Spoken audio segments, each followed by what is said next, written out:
Lololololo. Ani zabanya isiidha yookaan immoo waardiyaa isiidha yoomiin hanga yoomiitiin ta'an yoo feete haa teessu yoo feete haa deemtu maal waan dhaangeebeeroon jireenya kana namu mataa fitiif jiraataa bar naman jiraatu wanni abbaan jaalateef yerooman rajijjiin dalluudha jan maal jedhoo yaa rabbi nu baasi. Assalaamu alaikum warahmatullahi wabarakatuh. Hordoftoota yaa subraa hundi keessan bakkum jirtanitti nageenya rabbi isin barakaatu isin jaalannaa isin kabajna waan magartee isin jaalluuf waan magartee isin kabajnuuf waan jira hundaaf inni isin bira geenyaa jechuudha. Dhiifama gartee waan baay'ee keessa laaqanallee jechuudha dhiifama nu godhaadha. No fokalcha guys hanga dhumatti wajjin turaadha video like share godha. Namoonni gartee yaa subraa subscribe godhin subscribe godhati maayitaadha adaamarraa waliin deebi'e. Sababni isaallee maali? Ayyuun gartee nama gartee guddaadha daa'iman taane yookaan immoo re'een taane jechuudha. Re'ooma gartee jala fiiganii bakka eegan. Nuti gartee yoo feete haa teessu bultiin kasiiti yoo feene immoo allaaf talee tana murteessine jechuun mantana. Ani gartee gaafa gartee ayyuun deebite jedhan akkuma gartee isin jee akkuma gartee viidiyoo kiyya kalee salaaltanii gaafa ayyuu gartee ayyuun deebite jedhan sadoolleen gartee na bilbilee gartee yaasu ayyuun deebite jedhanii maalo jennee gartee waan haasawa baay'ee gartee haasofne ayyee dhufaan jira jetiin gaanis ni jira miti qoricha tokko tokkanii isin garsiisa. San fuudhee fiigee bira jechuun qoricha sanii sadoon aboon fayyaan qabaatee qoricha deemiti quwaashan naqee naan jee didee ani fayyaan qabaa jaartii takka dhiyeesse jaartii lama sadii gartee guyyaa tokkotti fataa zanaa godhuu ni dandaati. Aboo deemnarraa jee qoricha kana deemi waan deemtuun tana deemiti qushashatti yookaan immoo facaasinaan jechuudha. Aboo ganeen facaasu jeetan firraa nama biraatti fiin kanaa jee ol deebisee jechuudha yookaan immoo sheetichumatti ol deebisaa jechuudha. Akkasuma immoo saydoo immoo sarapiraas na godha. Ana gartee firaa quban qabne saydoo gartee baadiyyaarraa namni gartee akkanatti waa walitti qabee fidaa fi jiraachuu. Akkasitti kun deemma kana jechuudha. Attuu gartee si dhukkubaaf yaan qabduuti deemma kana nyaadhu jee deemma kana naa kan jechuudha sarapiraas addaati. I love saydoo guys. Wayne. Deemma kun deemma daamuuti. Akkuma gartee ana saydoodhaaf yaadutti inillee gartee naaf yaada guys. Wati. Deemma kun deemma addaati guys. Deemma oriijinaal addaati laa. Banna Saido, thank you bro, my brother, I love you man. I love you. Pa, dema that guys. Dema kana sadi ka ba mana kaisa. Sadi original sa. Guys. I love Saido guys. Thank you my brother. Akasitti dema kana garte naaf kanne ne guys. Dema ning jalat guys. Ani dema bayat kan jalat. Nama garte dema naaf kanne. Bismillah.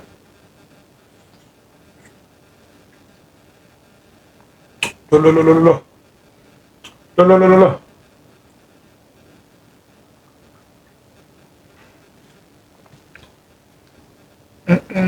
Aku dem ada sama dem ada mau aku. Oh lo.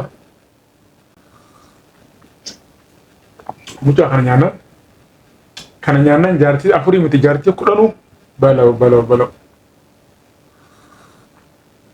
Ya boy da wannan man ne kati jarti afurin fura juta na fi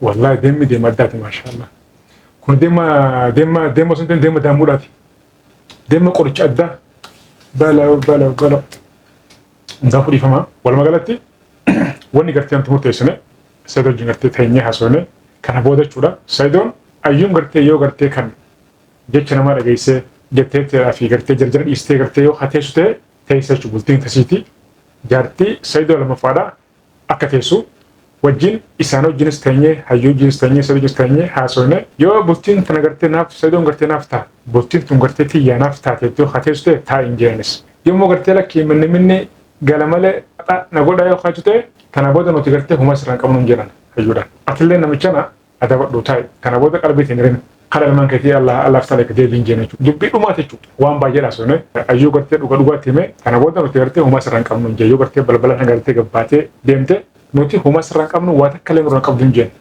isi umachu saido telman kabda yorod eras te bersirta araboda biyetana garte yo garte arabor yuftana son janne yo demte resif garin janis khalas kana boda garte wadi bagarte hasawul faydan kabu asiste fikra son kanke faydan kabu nulle rakisnin jeni tanara toli galle hanga tokkollee ta'uu yoo gartee na dhagee yoo gartee ani waan hin danda'u waan hin gartee naaf galarraa hunda itti himeen jiraachuu saydoo akka kana booda gartee akka mala dhawatu wal magalatti akka mixiyyoo sana jala gartee qalbiin hin reechu sana booda yoo isin fedhii isitiin gartee naaf taattee bultii eeggatu ta'e eeggatte kan sanachi abbaate karaa lamaan keetii jette himeen jira saba sanatti garteenis kanatti himee karaa finfinnee ol deebi'achuudha.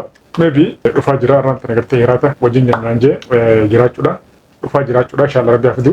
Saidoon nama guddaadha nama gartee if beeku nama gartee waa hubatu nama gartee nutullee gartee hedduu gartee jaalannu hedduu qabanyu kanumaaf gartee wajjin dhamaana jechuudha. Nama gartee guddina gartee namaatiif hawwii qabu nama gartee namaafis kabajaa qabu nama gargaaruu irratti illee gartee akkuma beektanii kanaafin gartee wajjin dhamaachuu yeroo hundaa'u rakkinni isaa gartee akka hin mul'anne kanaafin wajjin dhiphadhaa jechuudha. Hundaafuu Saidoon kana booda yoo gartee karaa gartee ilmaan isaa deeme irra gartee bareedaadha jennee murtee irra geenye yoo gartee kadeemu ta'e deeme yoo kan deemne ta'e immoo hundaafuu rabbiin gartee sammuu isaa gartee sabsab godhee walitti kadeemsuu fi arraawwan baay'een haasa'u gammachuu gartee inni gartee deemmanaaf kan kanaafin garteenis dhufee gartee deemma kana isin garsiisuu dhufee hafiidu karaa feete hafiidu antana booda harka fudhan jira. Ayyuunni baddii miti yoo gartee biyyaa hubaatiin hanjaani ani hangaan takka tana booda miila kaasee jalan deema.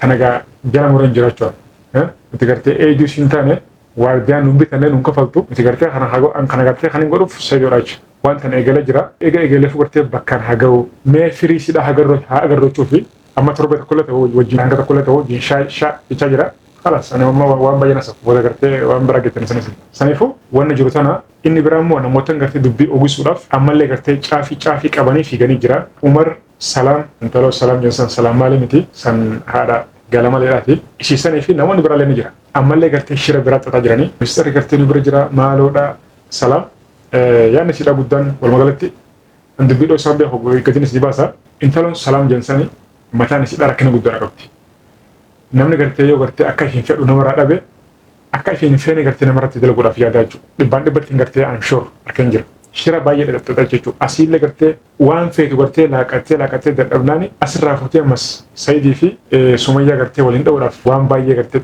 xaxaa jirti jechuudha. Shira baay'ee gartee oofaa jirti. Kana dura waan ifii feetu dhabdee kan hin jiruuf maaliifi sababaa jira jechuudha. Yeroo baay'ee akkuma isin jee gartee asin jira kottaa ees jirtanii dhufaa maaloo kana jette jechuudha. Kanuma keessatti guyyaa tokko Saidoodhaan hoottuu wattiin gartee as bultaa hoottuu mana kiyya bultaa hoottuun namuun jiruuti manni duwwaadhaa hoottuu as bultaa. Hai, ani dhagaa jechuudha. Manni fayyaduu waadhaa as hoottu as bulee jettii naan jedhe. Aboo maal achi goota beeroo. Mana gartee intalli dhalaa qoftiin mana jiru achi bultee maal gootaan jeenga. Anuu maaliin godhaa naan jedhe anuun dhaqoo naan jedhe. Amma tana keessa ganama fiigaa dhuftee tilaantina naa biyya na bireelaan qirraattee lolte jechuudha. Dhuftee lolte. Hai, obboleettiin jedhan gaa. Abiraan binna mataa achi gara lam bichaa kophaasaa dhufee si bira maal godhaan jeenga namti kun gartee sin fuune maal godhaan jeen. Yoo gartee walirraa qabatan gana dhoosinaati himadhaan amatti himu diiqu godhin jeen amma qofatetuma Saidoo koo yana bihoon xuru nabbare jettee jechuudha. Kiyyattee silaachu yaani sila akkasuma. Hundaafuu kana keessatti wanni gartee naaf gale Salaam mataan isiidha jechuudha. Saidoo akka inni gartee isii fuudhu feete jechuudha. Dhoisumaan gartee mana isin asii mana qabdii mire inni mana asii sanitti galee isii fuudhee asumaan gartee Sumayyaallee quba qabdu inni gartee asii hojii isaa uffata dhoisuudhaan gartee waa hundaa xumuratanii asumaan wajjin gartee jireenya uffatanii fedhiin sidha akkasii jechuudha. Garuu akkasiin yaaddesan hin taane jechuudha. Saidoolleen gartee irraa fedhiin qabu alleen gartee tola jee hin ajjeemuuf jechuudha. Hanga tokko duraan balleessa. Salaamsanii fi dubbii ammallee gartee dubbii laaqa jirti. Wanni jiru kana Umar ammoo ati adabadhuu taa'e Umar adabadhuu taa'e waan hin taane laaqanii namni tokko gartee wallaalaan gartee waa balleessu jira.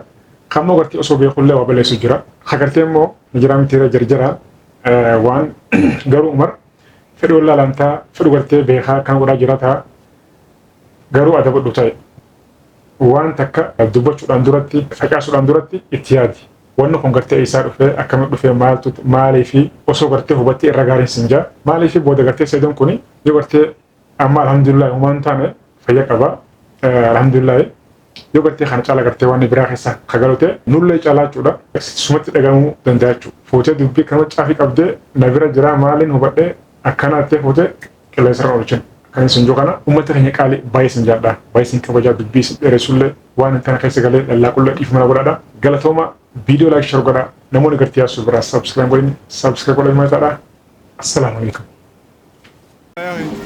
شوف هذا هامي شوف شتي